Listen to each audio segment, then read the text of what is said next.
요한복음 1장 29절 한 절 다 같이 합독하시겠습니다. 시작. 이튿날 요한이 예수께서 자기에게 나아오심을 보고 이르되 보라, 세상 죄를 지고 가는 하나님의 어린 양이로다. 아멘. 오늘은 본문에서 세상 죄를 지신 예수라고 하는 제목으로 같이 은혜 나누고자 합니다. 하나님은 사랑이시다. 두 번 고백합시다. 시작. 하나님은 사랑이시다. 하나님은 사랑이시다. 예수께서는 그렇게 말씀하셨습니다. 너를 미워하는 자를 미워하고 너를 좋아하는 자를 좋아하고 너에게 선을 베푼 자를 선을 베풀고 너를 학대하는 자를 네가 악으로 갚은다면은 세상 사람과 다를 바가 뭐가 있겠느냐. 그래서 율법은 이는 이로 악은 악으로 눈은 눈으로 갚으라. 이렇게 정의를 내렸습니다. 그래서 이스라엘 백성들이 광야에서 사는 동안에 그 배상법이라는 게 있어요. 사회법. 그래서 모든 공동체가 살아감에 있어서 어느 한쪽이 불이익을 당하지 않도록 이렇게 법을 마련했습니다. 그것을 우린 율법이라, 율례와 법도 율법이라 이렇게 말을 합니다. 그러나 예수께서는 말씀하셨습니다. 네가 그 율법대로 산다면은 세상 사람과 다를 바가 뭐가 있겠느냐. 너는 원수까지라도 사랑하라. 너에게 오리를 가고자 하는 자에게는 심리를 가고 속옷을 달라 하는 자에게는 겉옷까지 주어라. 오른밤을 때리거든 왼밤도 내밀라. 이것이 진정한 사랑이다.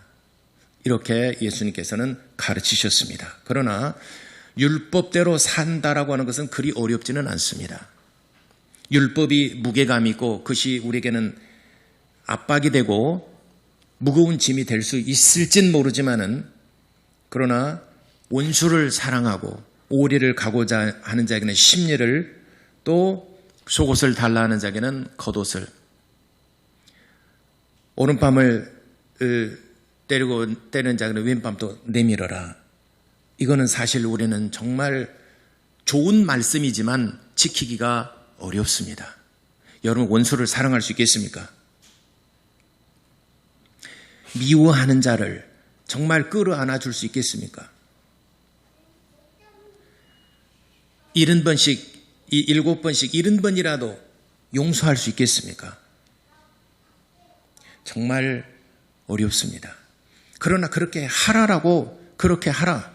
이것이 진정한 사랑이다 라고 예수님께서는 우리에게 가르치시고 그렇게 살아라고 말씀하셨습니다.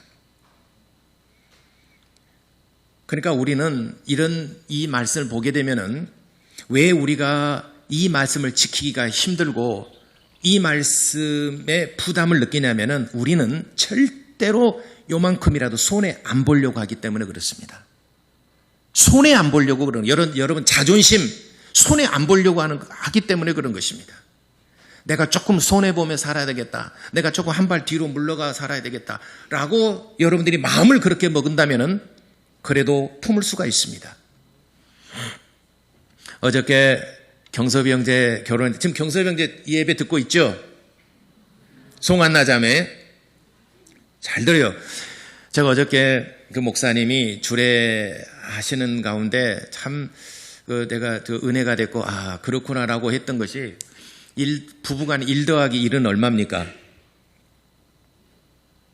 모르세요? 1 더하기 1이 뭐예요? 그러니까 여러분 그 모양으로 살죠. 1 더하기 1을 모르십니까? 1 더하기 1은 2가 돼요. 그러니까 여러분 그렇게 살고 있는 거예요. 어제 들어보니까 1 더하기 1이 1이래요. 1 더하기 1이 1이래요. 부부간에는 1 더하기 1이래요. 그러면 수학적으로 1 더하기 1이 2가 된다는 것은 수학적으로는 불가능합니다. 그럼 인문학적으로 다시 재해석을 해봅니다. 또 성경적으로 해석을 합니다. 이거 어떻게 1 더하기 1이 2가 1이 될까? 자기의 절반을 비워내는 겁니다. 또 여자도 절반을 비워내는 거예요. 그러면은 하나가 된다는 거죠. 양보하라는 것입니다. 부부간에는 양보하는 것입니다. 어제 그 얘기를 듣고 보니까 우리 가정이 참 모범적으로 잘 살고 있더라 라고 생각을 해봤어요.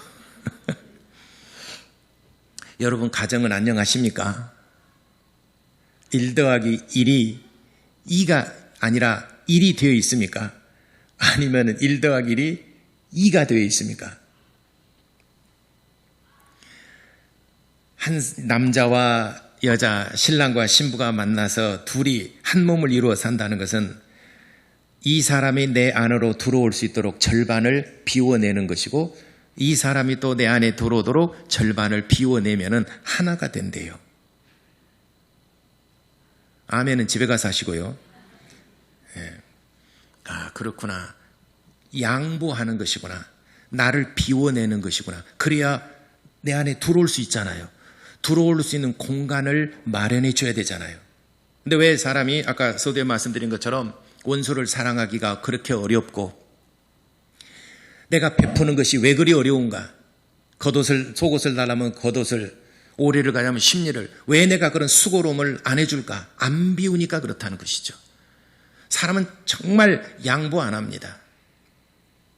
자기보다 힘이 세고 뭔가가 있고 권력자들에게는 마지못해서 내가 뭔가를 얻기 위해서 내가 양보하는 것이지, 정말 나보다 힘들고 어렵고 나보다 못 살고 사회적으로 어려움을 당한 사람을 위해서 내가 내 절반을 양보해서 이 사람에게 선을 정말 베풀 수 있겠는가? 이 세상에서 제일 억울한 사람이 누구일까? 바로 예수 그리스도이십니다. 왜냐하면 죄와 아무 상관이 없는 예수께서 이 땅에 오셔서 세상의 모든 죄짐을 전부 다 짊어지셨어요. 죄와 상관없으신 그분이 그냥 지나가셔도 되는데 간섭하신다는 것이죠. 그냥 지나갈 수 있는데 간섭해 주시는 겁니다. 여러분, 여러분 최근에는 제가 코로나 바이러스로 해서 서울 갈 기회가 그리 많지 않고 서울 간 게 작년과 올해 통틀어서 한두 번 가봤나 모르겠습니다. 이제는 우리 총회 모임도 별로 그렇게 많이 없고 하기 때문에.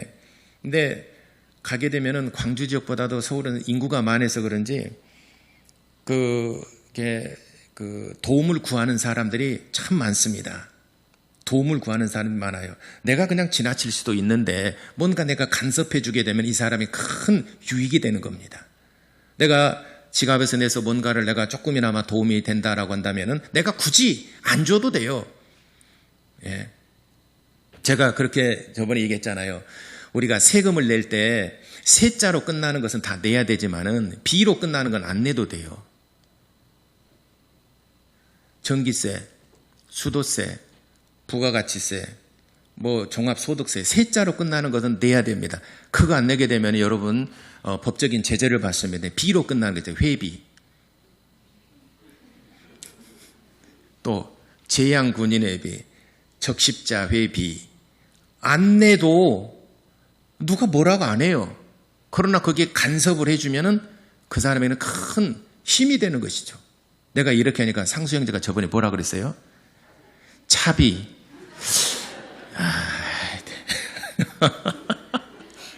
내가 차비 한 방에 내가 훅 갔어요. 차비. 그거 내야 됩니다. 비자로 끝나는 것 중에서 유일하게 내야만 되는 것은 차비. 명심하세요. 재양군인회비, 예비군, 지금 재양군인회비 내는가요? 예비군들? 적십자 회비. 하여튼 비자로 끝나는 것은 안 내더라도 법적인 제재를 당하지는 않습니다. 그러나 내가 뭔가 거기에 간섭해주고 뭔가 내가 호주머니를 열어서 지갑을 열어서 도움을 준다면은 그에게는 정말 어찌 보면은 그런 작은 손길들이 모아서 그에게는 어쩌면 큰 힘이 될 수 있을 것입니다. 남의 일에 나와 상관이 없는데 간섭해 주신다는 거. 근데 그 간섭이 죄짐을 전부 다 내가 떠안고 내가 대신 짊어지고 그 길을 간다는 것입니다. 그러면 죄를 짊어진다는 것이 단지 뭐 보따리 하나 짊어지고 가는 것이 아니라 그 죄의 대가는 요한복음 로마서 6장 23절에 그 죄의 대가는 사망이라고 그랬습니다. 죽음이라고 그랬습니다. 죄의 싹은 사망이라고 그랬습니다. 죽음을 대가로 받습니다. 근데 단지 그냥 그대로 죽은 것이 아니라 멸시와 천대를 받으시고 모든 누명을 다 뒤집어 쓰고 멸시와 천대를 받으시고 모욕을 받으시고 가야바 대제사장의 뜰에서 재판을 받으실 때 얼마나 많은 모욕을 당합니까? 침을 뱉고 뺨을 때리고 네가 그리스도냐? 네가 하나님의 아들이냐? 얼마나 모욕적인 그런 그 수치를 안겨다 줍니까? 그리고 다음날 새벽에 빌라도의 재판장으로 갑니다. 빌라도의 재판장에서도 실롱합니다. 네가 우리의 왕이냐? 하면서 그럴 옷을 벗기고 가시관을 씌워주고 또 갈대를 쥐어주면서 왕의 그 광대놀이 하는 것처럼 광대놀이 하는 것처럼 네가 왕이냐? 그 앞에 엎드려서 네가 왕이거든 우리에게 명하여 보라. 얼마나 모욕이고 얼마나 이를 멸시한 일입니까? 그러나 예수께서는 한마디도 하지 않으셨어요. 그러니까 빌라도가 이상하게 여긴 겁니다. 저 군중들이 너에게 하는 소리를 지금 네가 듣고 있지 않느냐? 그럼 너는 왜 한마디도 하지 않느냐? 이상하다. 다른 사람들은 재판장에 갔을 때 살기 위해서 없는 것까지라도 위조해서 끄집어내가지고 그걸 해명을 하고 살기 위해서 몸부림을 치는데 너는 내가 볼 때 너는 아무런 죄가 없는데 내가 너를 죽일 만한 죄목을 찾지 못했는데 3번이나 부인했지 않습니까? 내가 이 사람에게서 죽일 만한 죄목을 찾지 못했다. 그래도 군중들이 그를 죽이라 그러니까 손을 씻으며 나는 이 사람의 핏값에 대해서는 아무 죄가 없고 이 핏값을 너희가 가져가라. 그러니까 불안하네. 그러니까 그 핏값은 우리에게 돌리고 저를 죽이라 라고 그랬습니다. 그 핏값을 유대인들이 가져갔지 않습니까? 그래서 오늘날까지 저렇게 IS 테러랄지 또 저게 지금 중동 지역이 분쟁 지역으로 남아있는 것이 바로 그의 핏값입니다. 얼마나 많은 희생을 치릅니까? 그러니까 말로라도 함부로 그 핏값을 내가 가져갈게. 그래 내가 지옥 갈게. 말로라도 그렇게 해서는 안 됩니다. 말로라도. 에서가 말로 야 내가 배고파 죽게 된다면 이 장자의 분깃이 내게 무슨 유익이 있겠느냐. 그래 장자의 분깃은 네가 가져가고 내게로 팥죽을 다오. 설마 그렇게 말해 진짜 그렇게 할까? 진짜 그렇게 하셨어요. 하나님께서는. 얼마나 억울하고 누명을 뒤집어 쓴다는 것이 얼마나 억울하고 정말 참을 수 없는 그런 모욕을 당하셨습니다. 그래서 인류의 역사 가운데 가장 억울하게 죽으신 분이 바로 예수 그리스도이십니다.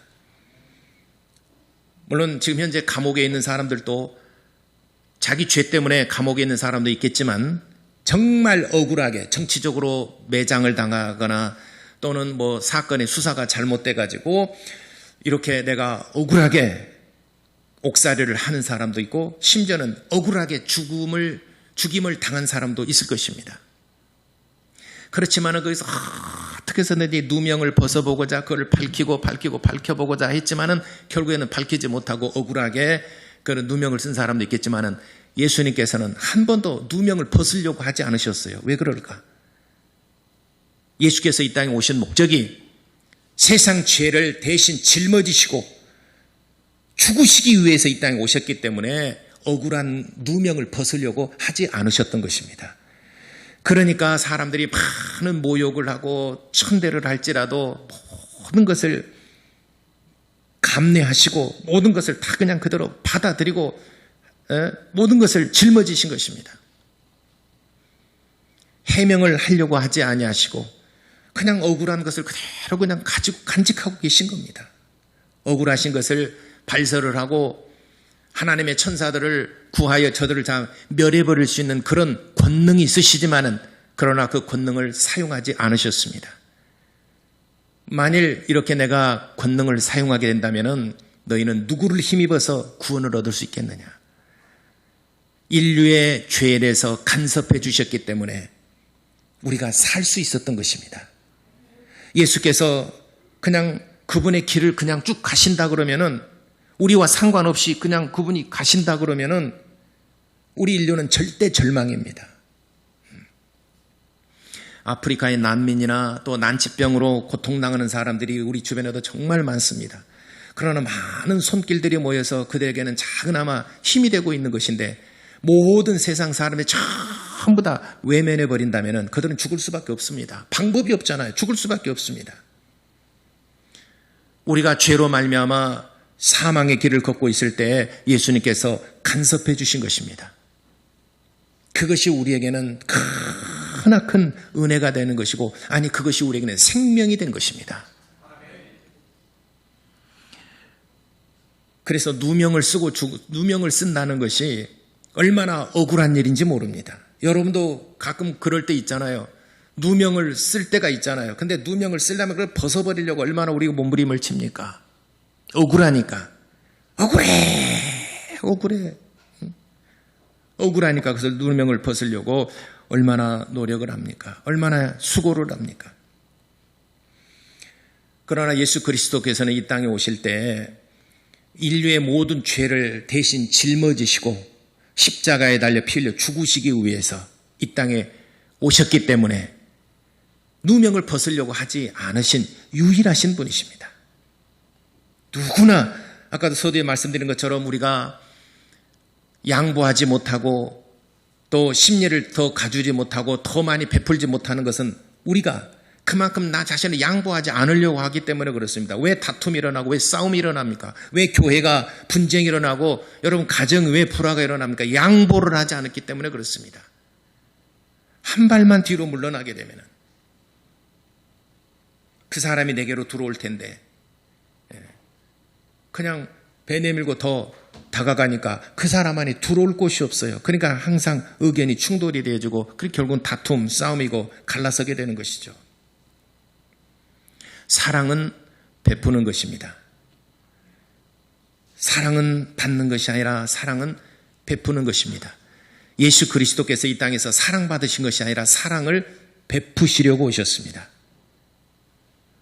그래서 사도행전 20장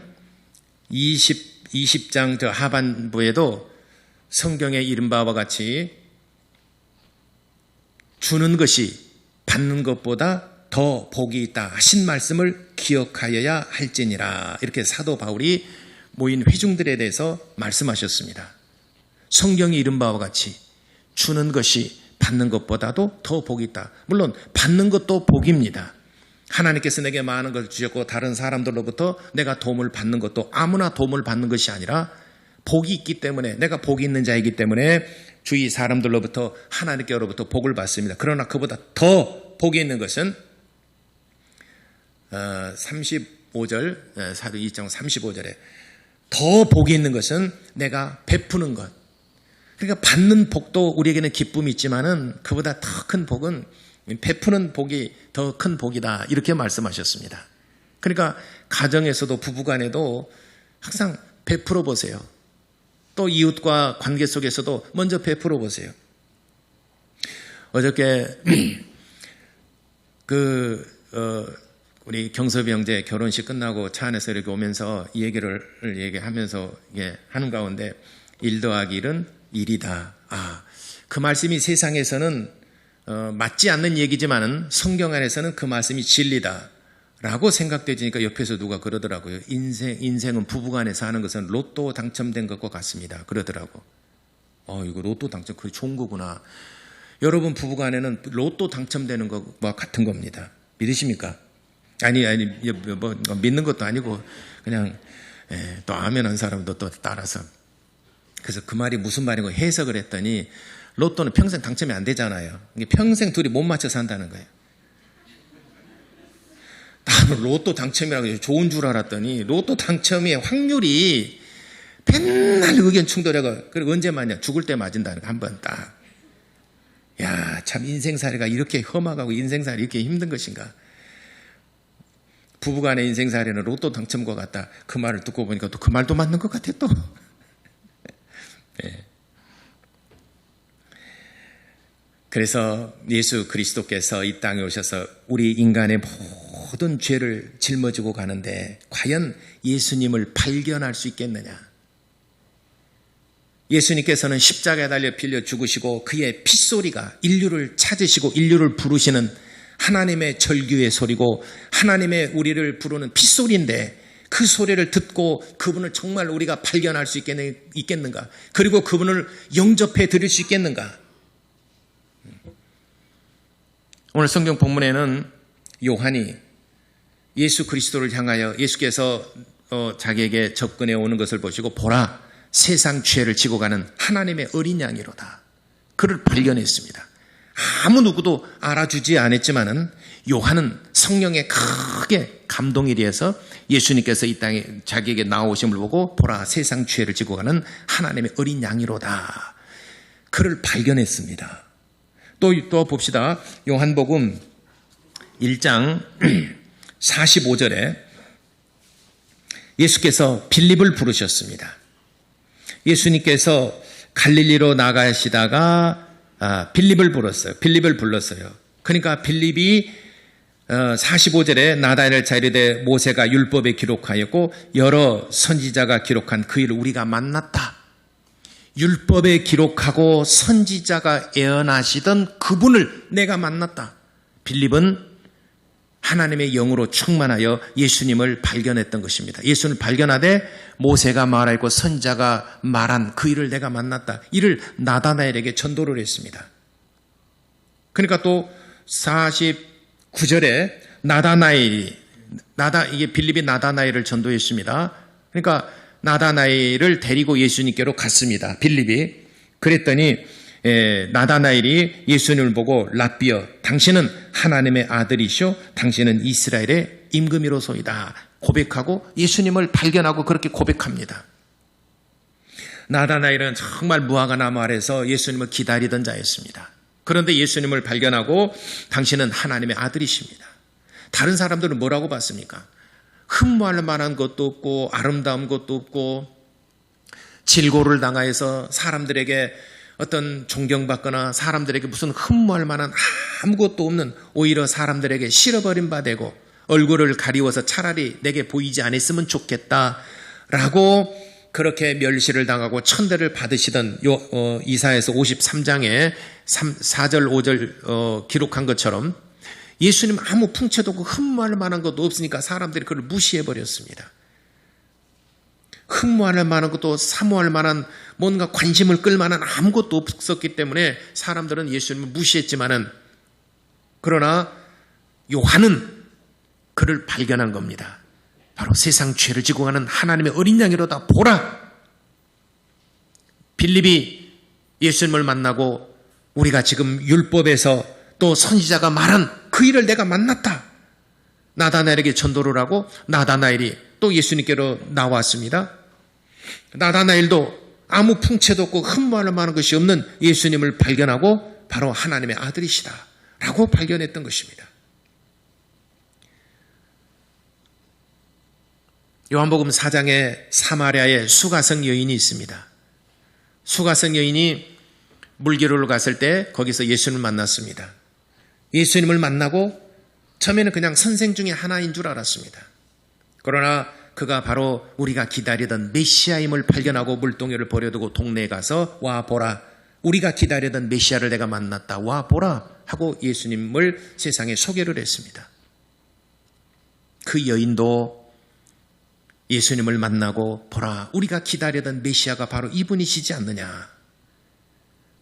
여러분 세상의 죄를 지고 가는 하나님의 어린 양 예수 그리스도 고난을 받으신 예수 그리스도 멸시와 천대를 받으신 예수 그리스도 그분을 여러분들이 발견하고 그분을 만나고 영접해 드려야 여러분들에게 구원이 있고 하나님의 은혜가 있는 줄을 믿으시기를 바랍니다.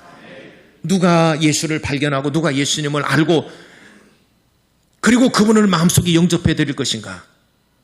그래서 여러분들이 말씀을 들어야 되고 예배를 통하여 하나님께서 여러분들에게 여러분들을 접근하시고 또 여러분들에게 예수님을 찾아가시는 것입니다.